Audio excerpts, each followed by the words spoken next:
Voces de Cambio.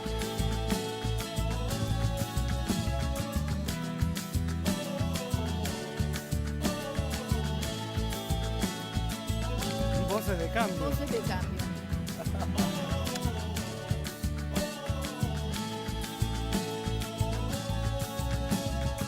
Voces de Cambio.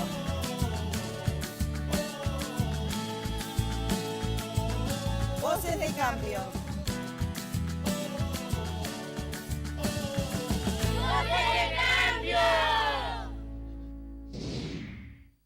Vamos a hablar un poco más de bancos y de medios de comunicación que están en observación en buena parte del mundo por todo esto que está ocurriendo. Esta caída a los abismos en el comportamiento ético, en la capacidad para mentir, para sesgar, para que las informaciones tomen el rumbo que a ellos les sirve, que les interesa, pero no a los periodistas, sino a quienes están detrás, a los verdaderos dueños, que son al mismo tiempo los que hacen valer sus intereses, sus capitales, para que la gente piense lo que finalmente a ellos les sirve. Quiero adelantarles a propósito de medios de comunicación que en el próximo bloque estaremos conversando con Graciana Peñafort. Es una abogada muy joven, de enorme talento, que escribió buena parte, redactó la ley de medios que en la Argentina recientemente fuera reconocida como constitucional por la propia Corte Suprema de Justicia. Y la verán, además, un pequeño tramo en el momento del debate que hubo frente a la Corte Suprema de Justicia, cuando cara a cara con los popes de los grandes medios hizo valer su poder de argumentación para que finalmente la ley de medios en la Argentina fuera una realidad. Pero hablando de todo esto, quien como contrapartida de todo lo que se recibe de negativo desde un sector del periodismo español, América les envía de vez en cuando verdaderas clases magistrales. Hemos escuchado al vicepresidente del Estado Plurinacional de Bolivia, Álvaro García Linera, recientemente en Europa. Daba gusto, provocaba mucho orgullo ese hombre. Bueno, lo mismo van a sentir ahora con la cátedra que en la Universidad de Barcelona, en el momento de ser reconocido con el premio Honoris Causa, da el presidente del Ecuador, el señor Correa. El presidente del Ecuador se ha despedido de sus partidarios, dejando a cargo la presidencia a Jorge Glass. El vicepresidente, en primer lugar, visitará territorio catalán en España, donde recibirá un doctorado honoris causa por parte de la Universidad de Barcelona. Queridos estudiantes, la solución de las crisis y el desarrollo en general son básicamente problemas políticos sobre quién manda en una sociedad, las élites o las grandes mayorías, el capital o los seres humanos, el mercado o la sociedad. Las instituciones, políticas y programas de un país dependen de quién maneja el poder. El mayor daño que se ha hecho a la economía es haberla desvinculado de su naturaleza original de economía política. Nos han hecho creer que todo es un tema técnico y sin considerar las relaciones de poder dentro de las sociedades, nos han convertido en funcionales a los poderes dominantes. Con la complicidad de la supuesta ciencia económica y de las burocracias financieras internacionales, nos disfrazan ideología como ciencia, que repiten las mismas recetas caducas de austeridad en contra del ser humano y a favor del capital. Y sinceramente, cuesta creer cómo se legitiman los abusos del capital. Aquí, en nuestra querida España, cuando existía exceso de liquidez, el mismo banco buscaba a sus clientes, valoraba la casa y prestaba incluso para los muebles y el coche. Cuando revienta la crisis, la gente pierde su trabajo, se desploman los precios de las casas, los bancos las reciben, pero a su actual valor, no al que ellos mismos determinaron. Y como la garantía no extingue la deuda, las familias quedan sin casa y con deuda probablemente para toda la vida. Eso no tiene ningún sentido, no responde a ninguna lógica económica, a ningún principio técnico, a ninguna ley natural. Solamente refleja la supremacía absoluta del capital sobre los seres humanos. Un doctor que honra la causa, ciertamente, Rafael Correa, el presidente del Ecuador. Escuchemos un poco más sobre el tema de los desahucios, porque vale la pena. Los desahucios no tienen razón de ser cuando se trata de una crisis sistémica. Además que, como ocurre en el derecho anglosajón, la garantía debería extinguir la deuda, es decir, debería constituir dación de pago. Garantía para el acreedor, de que en caso de no pago recupera algo de lo prestado, pero garantía también para el deudor, de que al no poder pagar de buena fe, perdiendo el objeto para el que se endeudó, queda libre de deuda. Pero esto no se da así. Además, esta situación, los desahucios, rompe un principio ético, que el riesgo debe recaer sobre todo en el capital. Y en la crisis con los desahucios, todo el riesgo está cayendo sobre los seres humanos, sobre las familias, sobre los ciudadanos. Todo esto configura una economía del absurdo, ya que la inflexibilidad de los bancos nos lleva al peor de los mundos: gente sin casa y casas sin gente. Bien decía Mark Twain que un banquero es un tipo que te presta el paraguas cuando hace sol y te lo quita cuando empieza a llover. ¿Por qué no se hace lo obvio? ¿Por qué se repite lo mismo de lo peor? Porque el problema no es técnico, sino político. El problema es la relación de poder. La solución de la crisis pasa por recuperar el control de los ciudadanos sobre el capital y de la sociedad sobre los mercados. Después de esta clase, Rafael Correa se encontró con algunos periodistas. Lo sabemos de todo tipo, aquellos que son insistentes y que hacen una pregunta tras otra y no dejan hablar al entrevistado, pero los hay también muy doctorales que recorren el mismo camino, pero que le pueden decir: señor Correa, y dígame, ¿cómo es que usted es amigo de este señor Maduro? Y dígame, ¿por qué la ley de medios? ¿Por qué una ley de medios que va contra la libertad de expresión, supondrán ellos? Bueno, vale la pena ver esa confrontación, porque en realidad lo es, del presidente Correa, con mucha elegancia y mucha paciencia, frente a las preguntas de periodistas de La Vanguardia. Usted sigue defendiendo a Nicolás Maduro, que parece que tiene dificultades en estos momentos para llevar adelante el país. Miren, nos conocemos de memoria esas estrategias. Por favor, no caigan en el engaño, verifique.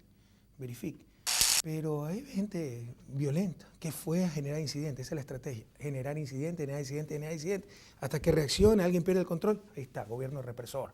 No hay libertad de expresión, se criminaliza protesta social. Esa es la estrategia: provocar, generar incidentes. Nos conocemos de memoria ese libreto. Lo mismo está pasando en Venezuela. No caigan en la trampa. Las manifestaciones no han sido pacíficas. Probablemente ha habido mucha gente pacífica, con recta intención participando, pero ha habido también de los violentos. Entonces provocan, generan incidentes y en base de eso pues crean un entorno, un ambiente de represión, de pura violencia, etc. Pero yo le puedo garantizar que el gobierno de Nicolás Maduro, y sobre todo Nicolás Maduro, no es una persona violenta, es una persona que respeta los derechos humanos, y la violencia ha venido no de todos los manifestantes, pero sí de una parte de esos manifestantes. Usted hablaba precisamente de la oposición y ustedes acaban de aprobar hace unos meses una ley de medios. ¿Usted cree que esta ley de medios, que ha sido criticada por la oposición, garantiza la libertad de expresión? Pequeña corrección, no es ley de medios, es ley de comunicación. Eso es lo que no se dice. Va mucho más allá de los medios, ¿no? Por ejemplo, fomenta la producción nacional, artística, cultural, que la publicidad se eche en Ecuador, que por cada canción que las emisoras musicales presenten extranjeras se presente una canción nacional, pero eso no se dice, porque también se manipuló mucho. Por supuesto que creo que garantiza la libertad de expresión. Nuestra Constitución prohíbe la censura previa. Usted puede decir lo que quiera en Ecuador, pero como en España, Estados Unidos tiene que ser responsable de lo que dice, ¿no? Y eso es lo que no le gusta a los medios de comunicación, porque siempre estuvieron sobre la ley. Ahora la ley es para todos, eso es lo que les molesta. Créanme, estén muy atentos, porque tenemos una arremetida ya concertada de los grupos de poder de siempre.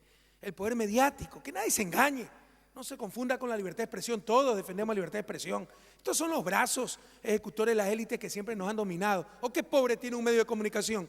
¿Qué pobre tiene un canal de televisión? Ya hay un banquero que nos quiere volver al pasado y nos habla exactamente lo mismo que que nos llevó a tan terrible crisis. O ya se olvidaron que a inicio de los 90 nos hablaban de libertad, del mercado, libertad de elegir, libertad de actuar, de producir, que no se requería ningún control. Lo mismo nos están diciendo nuevamente en el Ecuador ciertos candidatos banqueros y su eco en los medios de comunicación. Y por casa, ¿cómo andamos? Se le puede preguntar también a los popes de los medios españoles. ¿No necesitarán alguna ley de medios en la cual, por ejemplo, se especifique que los bancos no pueden ser los dueños de los medios de comunicación? Sería muy interesante ver esa posibilidad. Pues la película Una mosca en una botella de Coca-Cola de Javier Couso indaga sobre este tema. Después de ocuparse de lo que ocurre en América Latina y mostrar ciertas realidades de lo que el periodismo español, una parte, intenta hacer con América Latina, le pregunta a los dueños de los medios hegemónicos, a sus periodistas, ¿cómo verían una ley de medios en España? Está claro que los gobiernos populares de América Latina han ejercido un mayor control sobre las multinacionales a través de expropiaciones, impuestos y nacionalizaciones. Pero ¿y qué han hecho con los medios? En Bolivia, donde el sector privado controla el 90% de la radiodifusión, se aprobó una ley de telecomunicaciones que entrará en vigor en 2017, que otorgó el 33% del espectro electromagnético al Estado, otro tanto al sector privado, un 17% a organizaciones sociales y otro 17% a organizaciones indígenas. Evidentemente, la derecha dice que esta ley ataca la libertad de expresión. En Ecuador se estableció por primera vez en el mundo la incompatibilidad del sector bancario con la propiedad de los medios de comunicación. Tras consultar a la población en un referéndum, la mayoría de los ecuatorianos expresaron su posición a favor de que las instituciones del sistema financiero privado, así como las empresas privadas de comunicación de carácter nacional, sus directores y principales accionistas, no pudieran ser titulares de acciones y participaciones en empresas de comunicación. En Argentina, la ley de medios acaba con el privilegio de la explotación de licencias derivadas de la legislación de la dictadura, garantiza la pluralidad y limita la concentración. Se ha decidido que la Fuerza Armada mantenga en custodia. Venezuela, donde los medios privados fueron la vanguardia de la oposición política al gobierno, promoviendo incluso un golpe de Estado, fue uno de los países pioneros al establecer por ley que ni las entidades bancarias y financieras, ni sus accionistas mayoritarios, ni sus representantes, podían tener participación accionarial en los medios de comunicación. ¿Y si en España se hiciera una ley de medios como las latinoamericanas? Vamos a preguntar. Yo creo que esas leyes restringen la libertad. Creo que no se puede limitar la propiedad de los medios de comunicación y, de hecho, si esas leyes se aplicaran aquí en España, pues habría importantísimos medios de comunicación pues, que tendrían que cerrar o venderse o porque de facto son propiedad de bancos o de grandes grupos. Creo que hay un gran riesgo, el riesgo de provocar la autocensura de los periodistas, el riesgo de provocar que esa arquitectura legal que se construye cercene la libertad de expresión. A mí me preocupa. Cada vez que nos ponen un organismo regulador, Consejo Audiovisual, marco legal, no sé cuánto, no sé qué, al final eso de alguna manera lo que pretenden es cercenar nuestra libertad. Por tanto, si yo pudiera, haría así y me quitaría del medio todos los mecanismos y organismos regulatorios. Todos. Se necesita regular el panorama mediático a través de leyes que garanticen la pluralidad, que eviten la concentración y que eviten la entrada masiva de capital extranjero en nuestros medios de comunicación que podrían verse entonces al servicio completamente de intereses absolutamente ajenos a los de la población española. Es cuando menos curioso que le tengan ese miedo que dicen ellos a la regulación a través de la ley en países democráticos cuyos gobiernos son elegidos por las mayorías populares y no le tengan nada de miedo a un señor que desde un banco, que a veces ni siquiera conocen y por teléfono les dé las órdenes de lo que tienen que poner al otro día en sus diarios, porque son de ellos, de los dueños de esos capitales, y no les preocupa a los periodistas salir a hacer preguntas y encuestas a la calle y opinar en los noticieros de acuerdo a esos mismos intereses. Es curioso, por lo menos, que le tengan miedo a lo que es una ley igual para todos y no a lo que una sola persona, que además los desprecia normalmente porque los usan y los tiran en la mayoría de los casos, les diga respecto a lo que tienen que hacer. En la Argentina, hace 4 años, se votó en el Congreso una ley de medios. Largo sería contarles a ustedes detalles de esa ley de medios.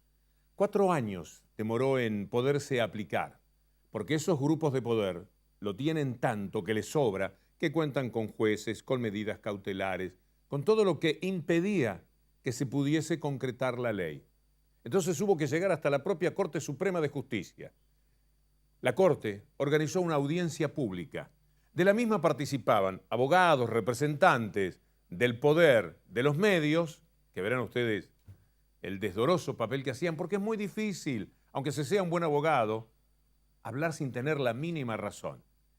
Y el Estado, que a través de nuestra invitada de hoy, Graciana Peñafort, tenía tanto para decir y para argumentar. Les damos un minuto a probar de aquello que ocurrió durante muchas horas ante la Corte Suprema de Justicia, que finalmente dijo sí, es constitucional la ley de medios de la República Argentina, para después hablar, tras la pausa, con Graciana Peñafort.